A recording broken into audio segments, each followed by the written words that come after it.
Qui fera ces choses? Il dit, lorsque mon esprit sera en eux, lorsque mon esprit viendra en eux, est-ce que quelqu'un me suit?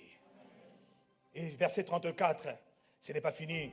Il dit, celui-ci n'enseignera plus son prochain, ni celui-là son frère, en disant, connaissez l'Éternel, car tous me connaîtront, depuis le plus petit jusqu'au plus grand. Sous-entendu, depuis le nouveau converti là, jusqu'au cocoba converti, tous me connaîtront. Oh, dis-moi un bon amen. Car je pardonnerai leur iniquité et je ne me souviendrai plus de leur péché. Or, le péché est justement le problème majeur de toute l'humanité. Et Jérémie entend, il dit, quoi? Tu vas pardonner les péchés? Tu ne te souviendras plus? Comment est-ce possible que toi, tu ne te souviens plus de nos péchés? Nous qui péchons tellement. Il dit, ne t'inquiète pas, c'est dans les jours qui viendront. C'est après ces jours-là. Après ces jours-là. Que dit Dieu? Celui-ci n'enseignera plus son prochain, ni celui-là son frère, en disant, connaissez l'Éternel, parce que tous me connaîtront. Depuis le plus petit des derniers convertis, jusqu'au plus grand, depuis le plus petit des enfants de l'Église, dans le monde chrétien, jusqu'au plus grand, tous me connaîtront. Qu'est-ce que Dieu dit? Dieu dit, dans ces jours-là, les jours de l'Esprit. Quelqu'un me dit les jours de l'Esprit. Non, dis-moi les jours de l'Esprit. Dis-moi ça avec enthousiasme, les jours de l'Esprit.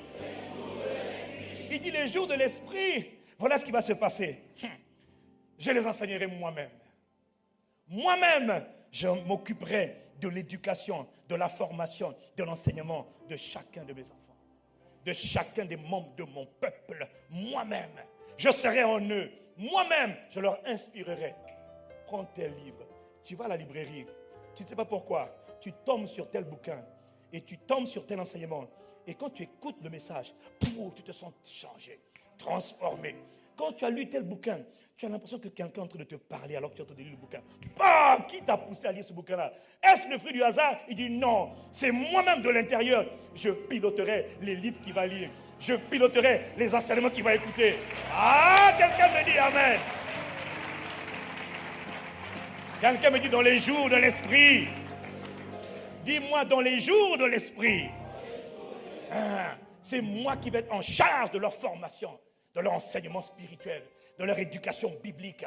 Ce n'est pas la responsabilité de Moïse ou du prophète ou du pasteur. Non, c'est ma responsabilité, dit le Seigneur. S'ils me laissent faire, s'ils me suivent, alors moi-même je les conduirai, je les guiderai, je conseillerai dans les relations qu'ils doivent avoir, dans les fréquentations qu'ils doivent avoir. Parce que tu vois, tantôt, telle chose paraît bonne, mais en réalité c'est un poison.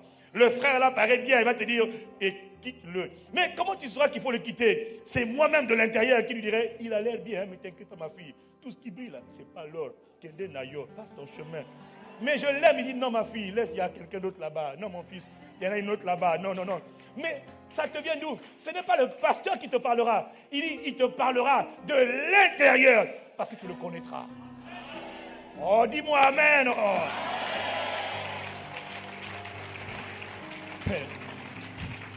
Il dit, tous me connaîtront. Et là, il parle de la connaissance intime. Ce qui était inconcevable au temps où la prophétie de Jérémie est sortie. C'était inimaginable ce que Dieu est en train de dire. C'était simplement impossible de croire que Dieu allait maintenant piloter chaque croyant de l'intérieur. Lis ceci. Écoute ces talents. Est-ce que tu sais le nombre de messages qui, moi, ont changé ma vie? Parce que comme par hasard, je me suis retrouvé à entendre un message qui correspondait exactement à la situation que je vivais ou à la situation que j'allais vivre. C'était par hasard. J'étais piloté de l'intérieur. Par qui? Par Dieu lui-même qui est en moi. Est-ce que quelqu'un me suit? Il dit, par ce simple passage, celui-ci n'enseignera plus son prochain, ni celui-là son frère, parce que tous me connaîtront. Il dit, je veux mettre en eux le désir de me chercher de manière intime. Ils auront soif, mon peuple, de me connaître. Ils n'attendront pas qu'on dise, l'Église déclare une semaine de jeûne et prière. Ça c'est bien, ils seront là. Mais quand l'Église n'a rien dit, quand le pasteur n'a rien dit, ils sont dans l'assemblée, ils écoutent un message, ou ils sont chez quelqu'un, mais tout le monde, ils sentent que j'ai besoin d'un temps de retraite. j'ai besoin de prendre la journée pour chercher Dieu. J'ai besoin de m'informer un peu pour lire.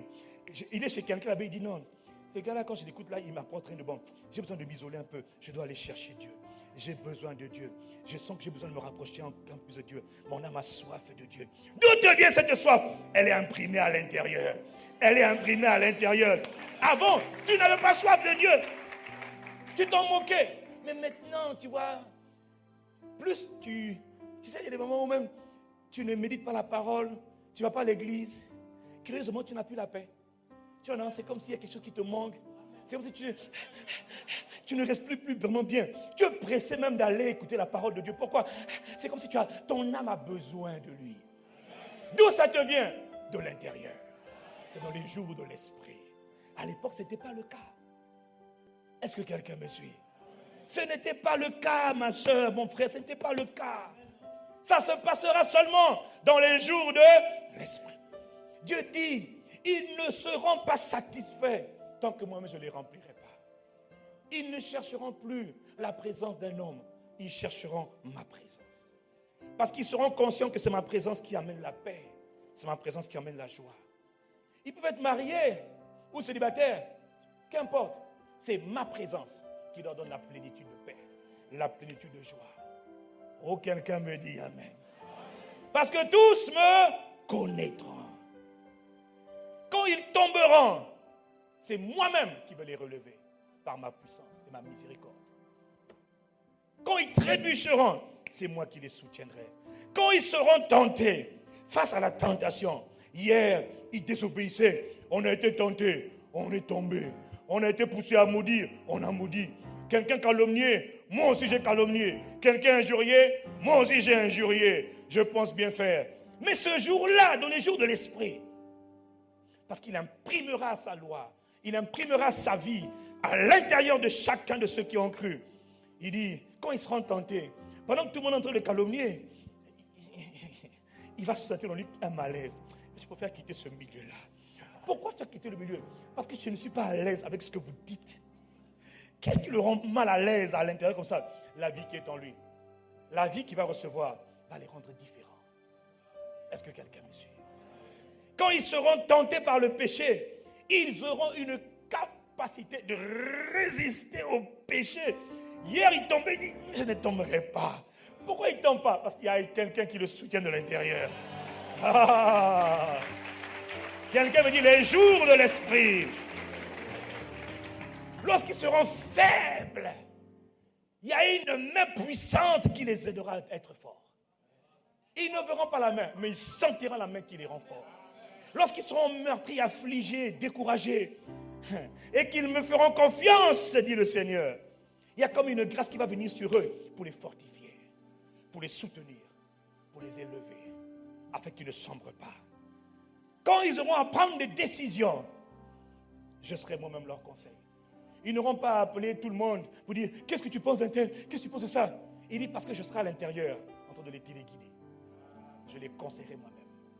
C'est moi qui les conduirai. Quand? Dans les jours de l'esprit. Dans ces jours-là. Lesquels? Les jours de l'esprit. Je serai moi-même leur conseiller. Je serai leur stratège. Je vais leur donner les tactiques, les stratégies, les méthodes pour réussir leur vie et pour accomplir la volonté de Dieu. Qui le fera? L'Éternel. Dans ces jours-là. Est-ce que quelqu'un comprend de quoi je parle? Dieu promettait que viendra un temps où il va créer, il va habiter à l'intérieur des humains, dans la maison qu'on appelle le cœur. Il habitera et il rendra ce peuple totalement dépendant, non plus du prophète, non plus des rois, non plus des sacrificateurs, donc des responsables spirituels, mais ils dépendront directement de Dieu lui-même. Ils apprendront à dépendre de Dieu et de Dieu seul. Ils apprendront à aimer Dieu et Dieu seul. Dis-moi amen. Tout cela sera possible seulement dans ce qu'il appelle les jours de l'esprit. Dans les jours de l'esprit, Dieu fera toutes choses nouvelles. Dans les jours de l'esprit. Mais c'est quoi les jours de l'esprit? C'est les jours où l'esprit viendra. 800 ans avant, ça a été prophétisé. Mais 800 ans auparavant, d'aujourd'hui, c'était dur à comprendre, dur à expliquer, dur à croire. Mais ils les ont proclamés. Et nous revenons en arrière pour voir pourquoi qu'est-ce qu'ils ont dit d'abord des jours où l'Esprit viendrait sur la terre. Il y a encore beaucoup à dire. Je vais m'arrêter là pour aujourd'hui. Nous allons continuer la semaine prochaine. Mon frère, ma soeur, ne rate pas ces enseignements. Parce qu'ils vont transformer radicalement ta vie. Parce que ce que Dieu a annoncé hier va s'accomplir aujourd'hui. Tu as mal commencé, c'est vrai. Mais mon frère, la bonne nouvelle, c'est que maintenant, là, tu vas redémarrer la machine. Tu as mal commencé, mais là, tu vas finir tellement bien. Oh, dis-moi amen ici. Je répète, ainsi parle le Saint-Esprit. Si tu écoutes cette parole, quel que soit le mauvais démarrage que tu as eu jusqu'à aujourd'hui, quelles que soient les erreurs, les failles, les manquements que tu as connus jusqu'à aujourd'hui, quelles que soient les faiblesses que tu as expérimentées jusqu'à aujourd'hui, ainsi parle le Saint-Esprit par ma bouche. Tu as mal commencé, mais tu finiras merveilleusement bien. Tout ce que je te demande, dit le Seigneur, c'est croire en ma parole. Parce que les jours avaient été annoncés. Ceux qui l'annonçaient 800 ans auparavant n'ont pas vécu ce qu'ils annonçaient parce que ce n'était pas pour leur saison, leur époque, leur génération, leur période. C'était pour des jours lointains. Ce sont des jours que nous sommes en train de vivre aujourd'hui. On parle de 800, 700, 900 ans avant le Christ. 500 ans avant le Christ. Ces paroles ont été données. Et elles concernent notre génération. Mon frère, ma soeur, nous allons prendre le temps qu'il faut prendre. Nous allons aller creuser à l'école du Saint-Esprit. Tout ce que Dieu avait prévu que tu sois, tu vas l'être. Tout ce que Dieu avait prévu que tu accomplis sur la terre, qu'importe là où tu as été jusqu'à aujourd'hui, tu vas le devenir. Ce n'est pas en 2014, 2016, ça sera cette année. Dis-moi cette année, les jours de l'Esprit. Ah, ICC, attache ta ceinture, mon frère. Dis à ton voisin, attache ta ceinture. Parce que je sens que dans les prochains jours, ça va chauffer ici. Attache ta ceinture. De la même manière qu'il y a eu un jour de la Pentecôte, on va le voir la semaine prochaine.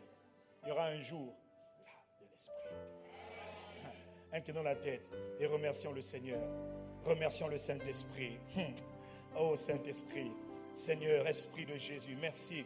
Notre Père, nous te remercions. Tu es présent par ton Esprit. Nous te remercions.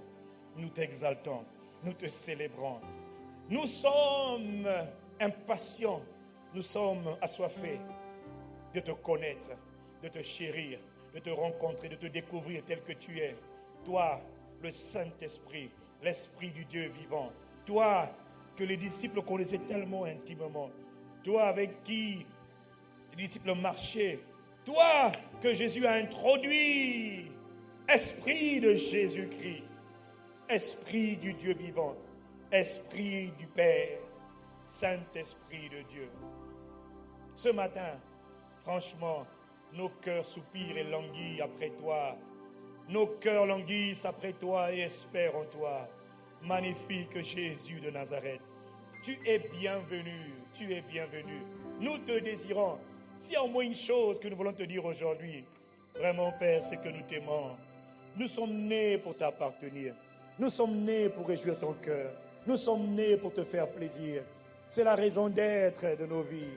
Nous te supplions, Père éternel, fais-nous grâce, fais-nous grâce, fais-nous grâce, fais-nous grâce.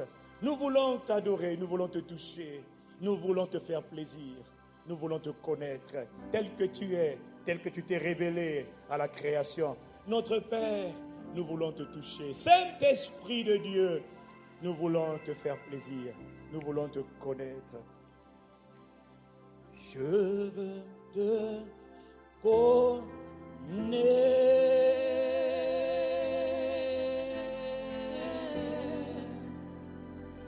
Oui, te connaître.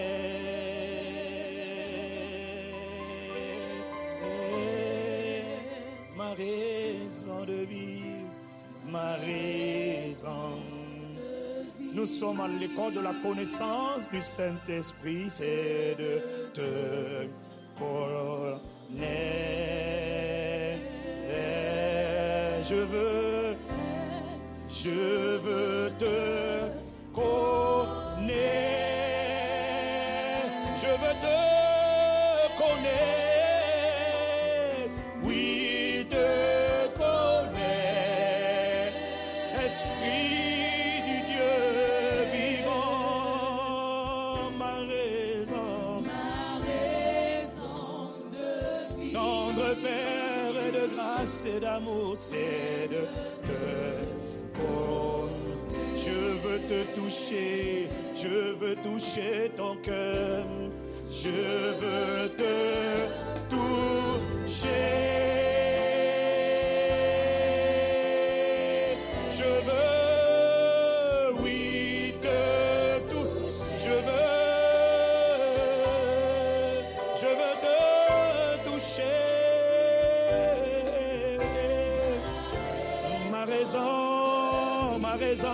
Ma raison de vivre. Je veux.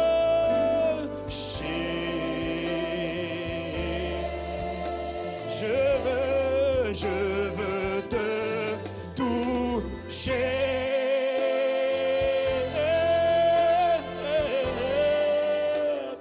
Oui, te toucher. Saint-Esprit de Dieu, être touché par toi, être touché. Ma raison de vivre, je veux t'adorer, je veux t'adorer, je veux t'adorer.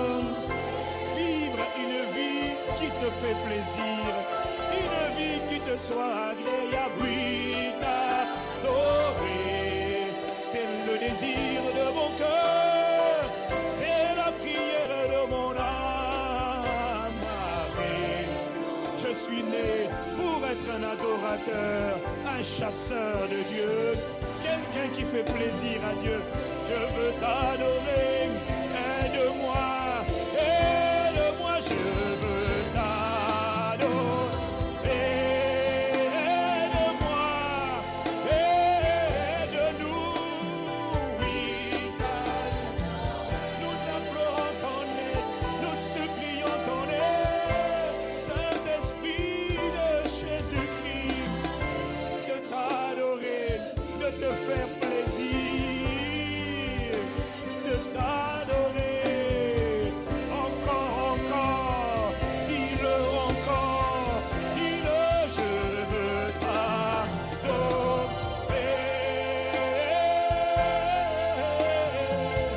je veux t'adorer, Jésus, je veux t'adorer.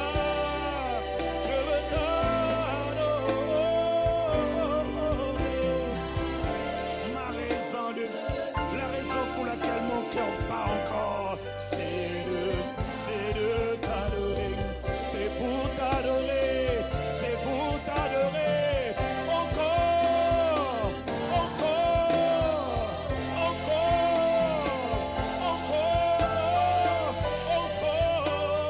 oui, encore, la raison pour laquelle mon cœur bat encore en ce jour, ma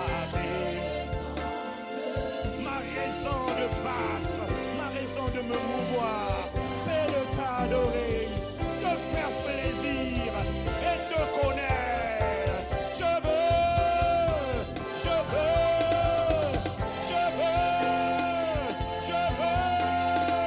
Je n'ai pas le choix. Oui, t'adore, c'est ma prière. Aide-moi, Esprit de Jésus.